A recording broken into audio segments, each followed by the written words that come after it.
Herkese merhaba. Evrenin Enerji Atölyesi'ne hepiniz hoş geldiniz. Tarot, üçlü ilişkiler, sorularımız. Hala onun aklında mısın? Seni düşünüyor mu? Seni merak ediyor mu? Seni özlüyor mu? Ve yakın zamanda kalbindeki kişiyle sizin için ne yapar ve neyi yaşarsınız? Peki üçüncü kişiyle ortak enerji alanında ne var? Düşüncesi, duygusu. Peki yakın zamanda üçüncü kişiyle bu ilişki biter mi?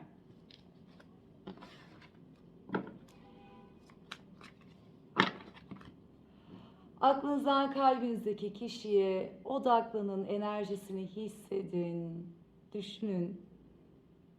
Bu kolektif açılımda kartlara enerjinizi verin.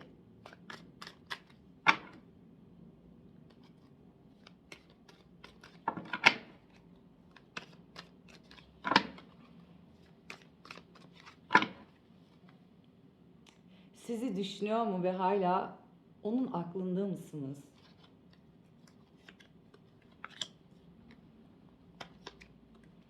İlk sorumuzu sizinle başladım.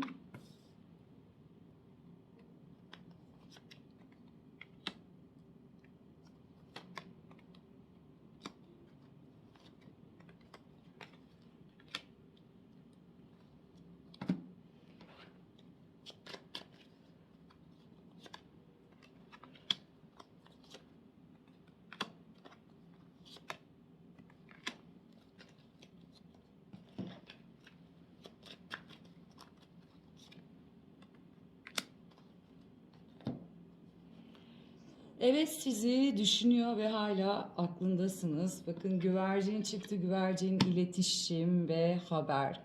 Ve aranızda aslında şu an iletişim yok. Tamamen bir mesafe girmiş aranızda. Siz şu an karşı tarafa iletişimle ilgili, eylemle ilgili hiçbir şekilde harekete ve eyleme geçmiyorsunuz. Tamamen kendinizi çekmişsiniz sessizliğinize ama bir tarafınızda ne kadar sessiz olsanız da diğer taraftan böyle bir etkileşim ya da içsel olarak böyle hala düşüncenizi daha çok böyle düşünce demeyelim de özlem enerjiniz var. Her ne yaşandıysa da burada özlediğiniz bir enerji var sizde. Kalbinizdeki kişi evet size yanaşmak istiyor ve iletişime girmek istiyor. Daha önce bununla ilgili size çok böyle sivri dilli, katı, mantıksal, böyle güçlü ve durmuş olabilir. Nedir? Sen bir adım atmışsın ya da sorgulamışsındır bir olayla. Bir anda karşındaki insan bambaşka bir kişiliğe bürünmüş, böyle egosal, bir an sınırlar çizmiş. Siz bile bunun böyle etkisinde kalmışsınız, nasıl falan olmuşsunuz. Bir an zaten sizin sessizliğiniz de oradan geliyor. Bu durumla ilgili artık burada ne olduysa şu an aynı formda ve aynı enerjide değil aslında. Daha böyle kendini o an güçlü hissettiği enerji değil, daha güçsüz hissettiği bir noktada ve size bakan bir enerjiyle. Bakın burada bir yıkılan kule çıkmış. Yani burada ani sonlanma, ani bitiş evet. Bu taraf hala burayı düşünüyor ve bir şeyler olur mu, iletişime geçilir mi ya da iletişime geçeyim mi düşüncesinde var. Peki sizi merak ediyor mu bakalım? Bu sessizliğiniz karşısında ne düşünüyor, merak ediyor mu ya da bu tutumunuzla ilgili? Evet, burada merak ediyor çünkü bir anda şöyle düşünüyor aslında sizin de hayatınızda üçüncü bir kişinin olma ihtimalini. Merak ettiği nokta bu. Ya sen sıfırlanmışsan, hayatına bir yön vermişsen ve hayatında başka bir insanla iletişimde olabilir misin? Biriyle görüşüyor musun? Bunun düşüncesi var.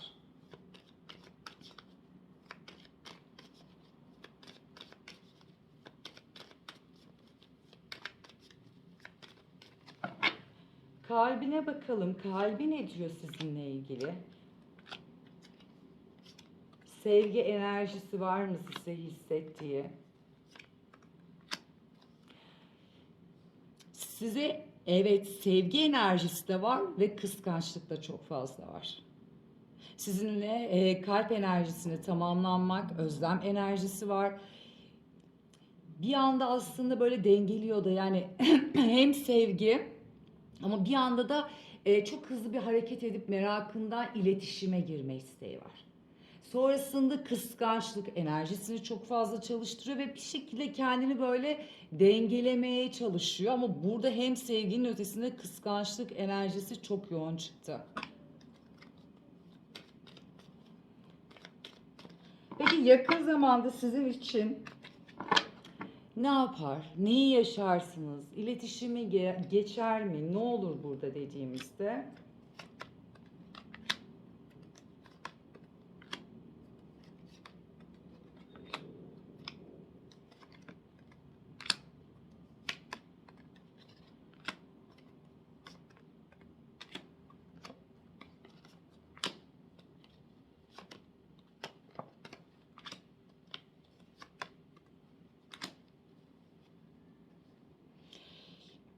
İletişime evet, bir iletişim gözüküyor ama öncesinde kalbinizdeki kişi zorlu bir sürece girmiş görünüyor veya girecek. Şu an bulunduğu ilişkiyle ilgili yaşadığı enerji aslında tepetaklak olmuş burada. Burada biten bir enerji var. Ya öncesinde üçüncü kişiyle ilgili bir şey yaşayacak. Bakın burada bir kalp kırıklığı ve bitiş çıkıyor burayla. Şu an dinamik olan bir enerji görünmüyor. Sonlanmanın belki başladığı ya da bitimiyle ilgili olabilir. Burada bir kargaşanın ve bitiş enerjisi var. Ve size aslında daha sağlam, belki daha güçlü, belki bu yaşananları telafi etme ya da bir şeyleri gösterme enerjisi çok yoğun olacak ama bunu istediği gibi gösteremeyecek. Buradan o kadar yara ve ya da kendi hayatıyla ilgili o kadar bitik ve yorgun ki bir süre sanki böyle kendini çekip herkes, hiç kimseyle böyle görüşmeyip kendini kapama enerjisi olacak. Kendini dinleyecek. Ve sonrasında ve size bir iletişimi var ama size gelirken çok bitik enerjiyle gelecek. Bu bitik dediysem işte buradaki bir pişmanlık enerjisi var. Yaşananlardan dolayı, size yaptığı haksızlıktan dolayı her şey o kadar farklı gelişmiş ve değişmiş ki bazen işte o duygular veya yaptığı hataları ya da bir şey başlarsınız aslında düşünmezsiniz o an o mudur? Yani iyi midir? Ya da hiç mantığınız çalışmaz. Ya öyle bir nokta olmuş ki aklınızdaki kişinin sanki bu doğru olanıymış için, hani bu doğru dediği nokta aslında olmadığını görmüş. Ve size karşı iletişimle geliyor ama siz arkada bunun tüm hikayesini ve olayı anlatan bir enerjiyle gelecek. Bakalım üçüncü kişiye karşı öncelikle bakın burada düşüncesi ne, duyguları ne? Buradaki size açılan kartlar uyum sağlıyor mu?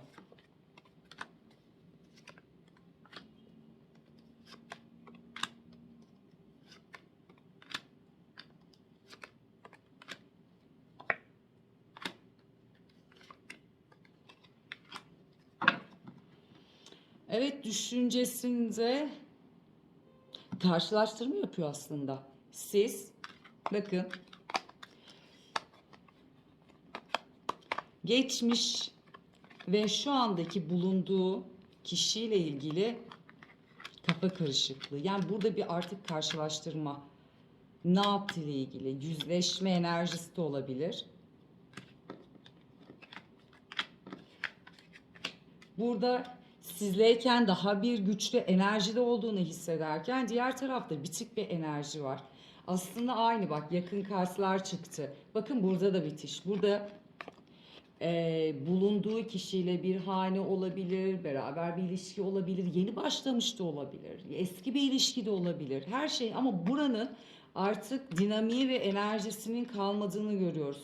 Çünkü burası, kalbinizdeki kişi artık bir şeyleri görme ve sorgulama enerjisinde.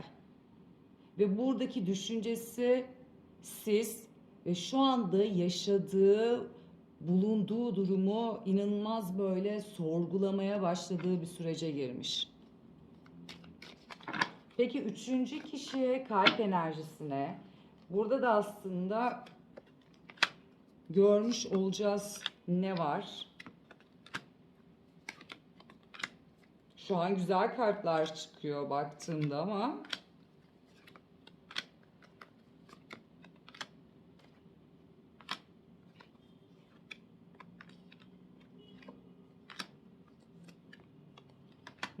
üçüncü kişi, bakın yine burada çıktınız.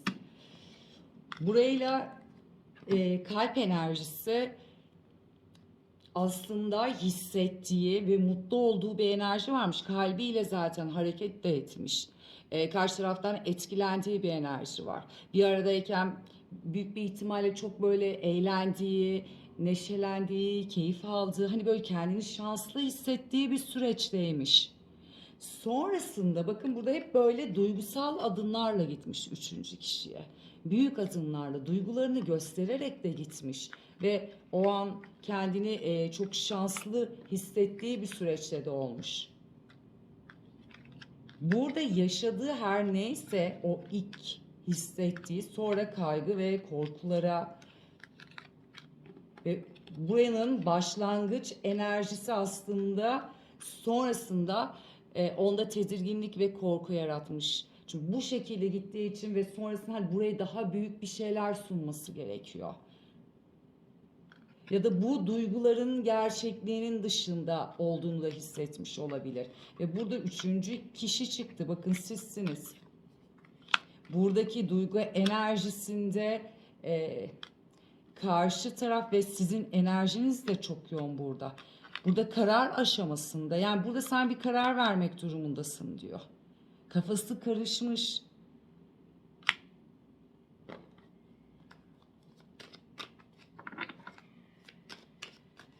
Peki üçüncü kişiyle ortak şu an enerjisi ne? Bunlar yaşananlar. Peki şu anın enerjisiyle üçüncü kişiyle ortak enerji alanında ne var?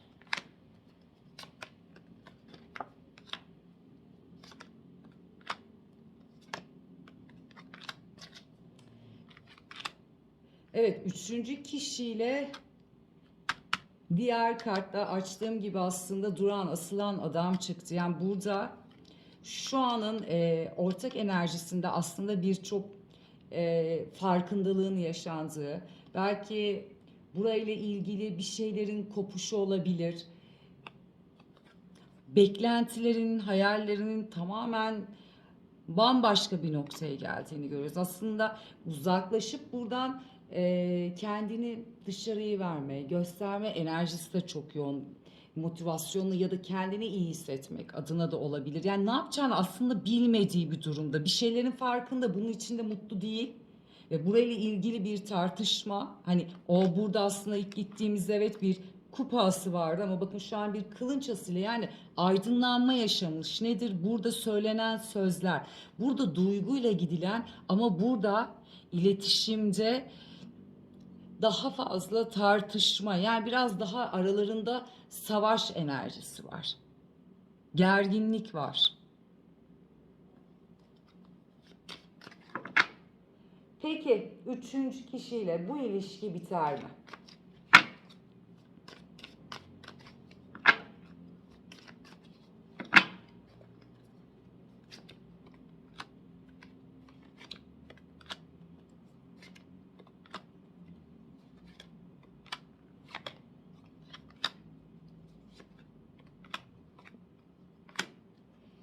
Üçüncü kişiyle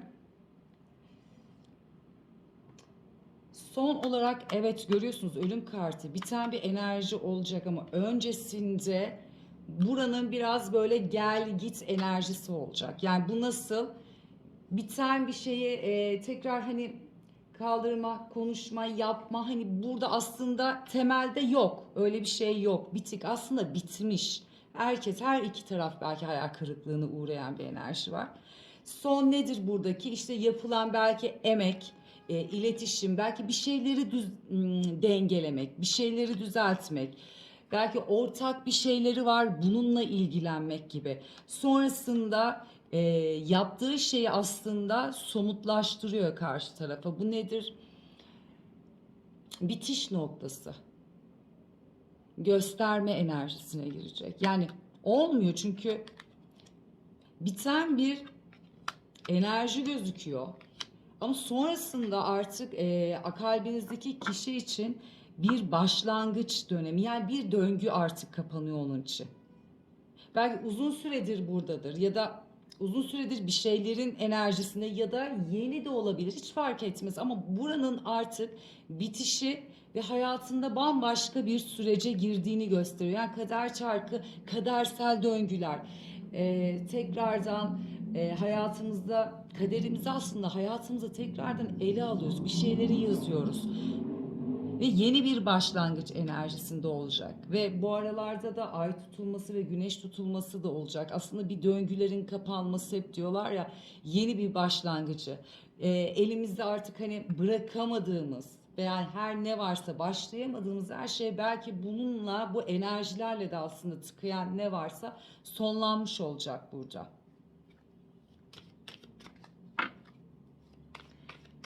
Ben sizin için de soruyorum. Bu son sorumum. Kalbinizdeki kişiyle peki sizin ortak enerjinizde ne var? Hani ne olur? Ortak enerjinizde şu an ne hissediliyor? Ne var? Kartı soralım.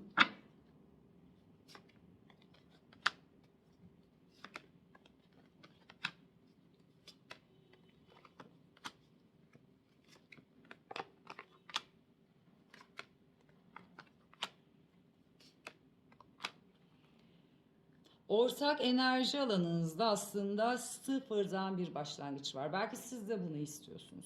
Adalet istiyorsunuz. Buradaki zorlanma veya her neyse artık bitsin ve istediğiniz de bu denge. Bakın aşıklar da aşıklar kartıyla açtım. Her iki tarafta aslında birbirini özleyen ve düşünen yani sevgi bitmeyen yani sizde artık bu her iki taraf ne yaşasanız da yaşayın bir yerde o sevginin enerjisi var. Bunu siz de belki karşı tarafta hissediyorsunuzdur. Hani kalkıp seni seviyorum demiyordur ama bir taraf bir şey vazgeçmiyordur. Gidemeyen bir enerji vardır ya işte o oradaki aslında göstermediği sevgi enerjisi. Ortak enerji alanınızda artık dengelenmek, zorlukları aşmak, sıfırdan tekrar bir araya gelmek ve belki burada nedir zorlandığınız adalet kartı, bu hukuksal süreçte olabilir, hak edişte olabilir. Buranın artık tamamlanması. Diğer kartlara baktığımızda aslında yeni bir döngünün de açılacağını gösteriyor ve size gelirken de aslında bunları anlatıp ve yorgun bir enerjiyle geliyor. Beni dinlediğiniz için teşekkür ederim. Yorumlarda buluşmak üzere. Şimdilik hoşça kalın.